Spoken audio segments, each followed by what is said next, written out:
Hi, we're back again. This is Jim again, Jim Kerstein of the Butcher's Guide, Insider's View, and we're going to start our recipe for a stuffed flat iron roast mushroom stuffed. So we have a frying pan, we have a hot burner, we have a half a stick of butter.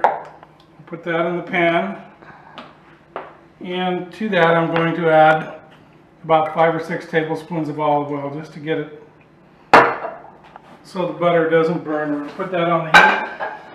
And then we're going to dice up our mushrooms, and we're going to dice up our shallots as well. These mushrooms, I subscribe to the folks that say it's okay to rinse your mushrooms underwater. Some people say you shouldn't do that because they're little sponges, and then when you drop them on the floor they don't bounce quite as well.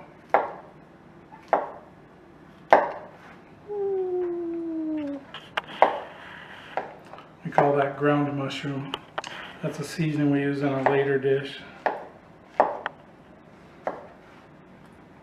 So we have our frying pan over there with the butter melting and the oil in it. And we have our mushrooms, and they're just about done, just about sliced. And we're going to take our frying pan here. It's all sizzling. We have this over medium-high heat. And we're going to, not spilling the oil here, we're going to add the mushrooms. Nice sizzle. That's a nice sizzle. Smells good. Doesn't it? Yes.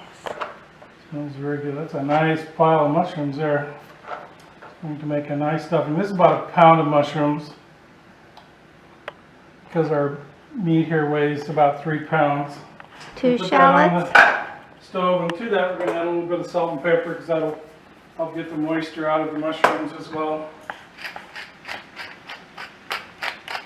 And we'll just start those cooking, and in the meantime we'll go ahead and we'll slice up our shallots here. What we're looking for from the shallots is just a thin slice.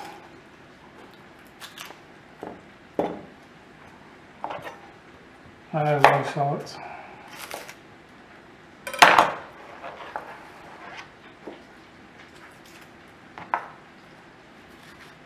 What's the difference between a shallot and an onion? That's a good question. I really don't know. I can tell you the shallots have a more intense flavor than an onion does. It's a flavor I like better than just red onion.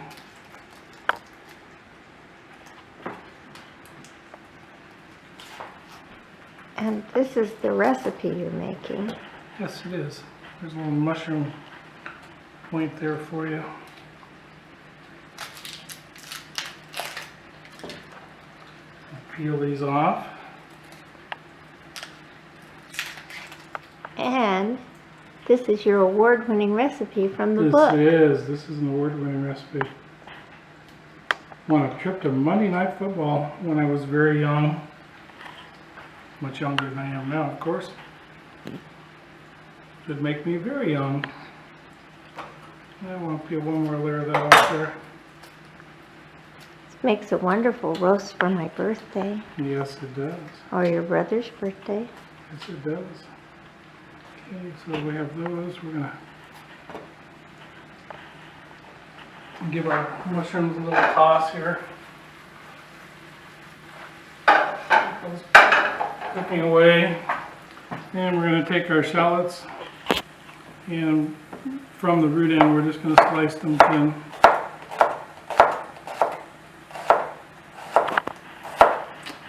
And my recipe for a 1.5-pound steak calls for 2 large shallots, so this is 2 extra large shallots, and that's about as far down as I'm going to go on that. Do the same thing with this one, except that I'm going to cut it in half because it's easier to slice that way. Won't roll on me. And we're thin slicing these.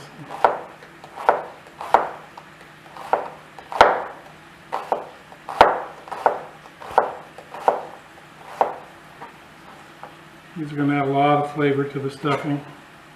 Again, from the non-root end, we're going to thin slice down before we start getting into the root end of things.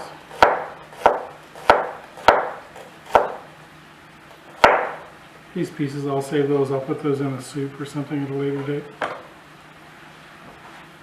have a little bowl here. I'm going to put those in just to make it easier to put them into the pan with the mushrooms. There we go. And the mushrooms are in. Shallots are in too. And the shallots are in there too. By golly, you're right. And again, a little more salt just to get the... What kind of salt is it? It's kosher salt. Oh, Just gotta look at that flip. mix that Look at that around. flip in action.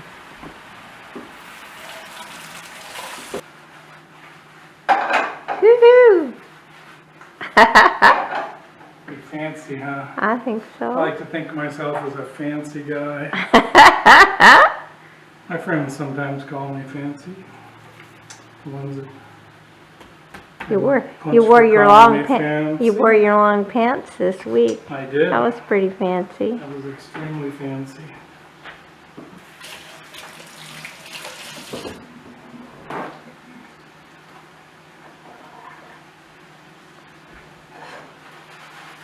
So now most of the moisture is cooked out of the mushrooms and everything's kind of getting nice and caramelized. So we're going to add that bit of thyme to the dish. And we're going to cook it for just like 1 more minute just to get the flavors through here. Essence of time. Just have to give it a little more time, that's all you need. Time is the essence here. Oh, I can smell it. Isn't that nice? So now that we have that done, and I lied about these, I won't ever use those.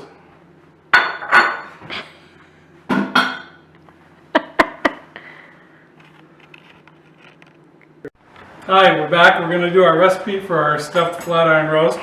What I have here, I have a pound of fresh sliced mushrooms that I've sauteed with 3 nice shallots that I've sliced thinly with about 2 tablespoons of thyme, and of course I added salt and pepper to this. And I sauteed this in unsalted butter with a bit of olive oil to keep it from the butter from burning. And to that we're going to add about 2/3 of a cup of fresh grated Parmesan cheese.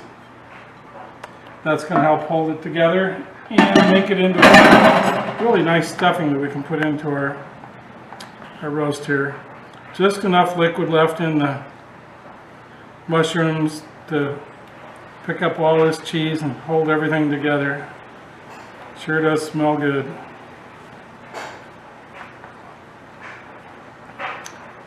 You could, I suppose, add panko crumbs to this if you liked, if you wanted a more bread-like stuffing. I think the cheese is just really all it needs. So there you go, we've got it all mixed together. And we're going to spoon this into the middle of our roast here. Set that aside. What we're going to do, we're going to roll this up like a pinwheel. So you don't want to oil it first? Oh no, it doesn't need any oil. It doesn't need any seasoning on the inside either. What it really needs is just to distribute the stuffing around to the edges where I get stuffing everywhere on the inside as it cooks. So I'm going to put it on here first, and then we'll move it around and tie it up.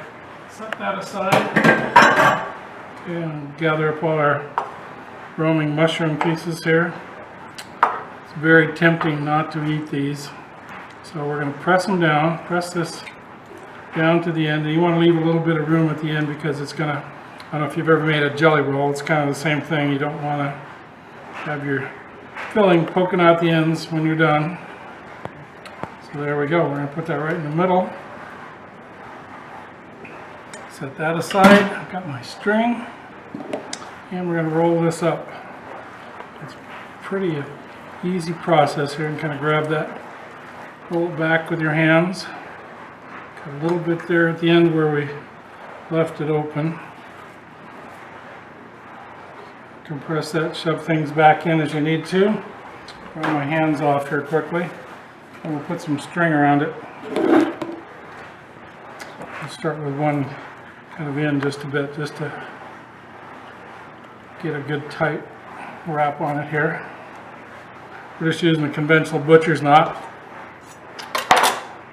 I do have a video for those of you that haven't seen my videos before of how to tie this knot, so I'm not going to bother with teaching you that knot today.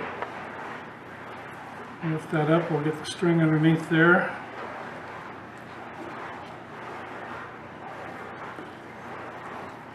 And get a little pop. Really doesn't need a lot of string, it's just going to need enough string to hold it together here. So I think we're just going to go with another one in the middle. And keep that stuffing on the inside if we can.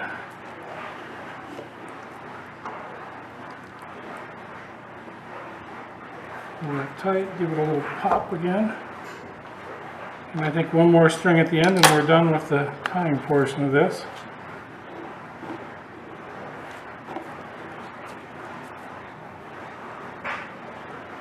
Now we're going to season the outside of the roast, and to do that I always like, when I put seasoning on a roast, I like to put a little oil on it. It just helps make the stuff, or the stuffing, because stuffing is coming out the ends, helps make the seasoning stick when I do that. So I'm going to generously season it with a little bit of fresh, as fresh as it can be, kosher salt, some really fresh cracked black pepper. And I like to do a little bit of granulated garlic on any meat that I do. It just adds a little extra element of flavor. And I have just a roasting pan, and we're going to set that up on there. I've sprayed that. Pop that in the oven, 350, for just an hour, maybe just slightly a little more than an hour, and it'll be ready to go. And we'll be back to show you what it looks like. We're back with our finished roast. We roasted it at 350 for just a little over an hour. It just came up to 130 degrees. We took it out at 130 and it ended about 136. So we're going to cut it in half here, and we're both going to be surprised at how nice it looks. Not really. Doesn't that look lovely? I'm going to set that on the serving tray there. We need to nip a little string here. Without losing the stuffing, we're just going to cut it anyway with a nice sharp knife. Anyway, here's a beautiful serving. And mushrooms on top. Thank you. Enjoy. Try the recipe.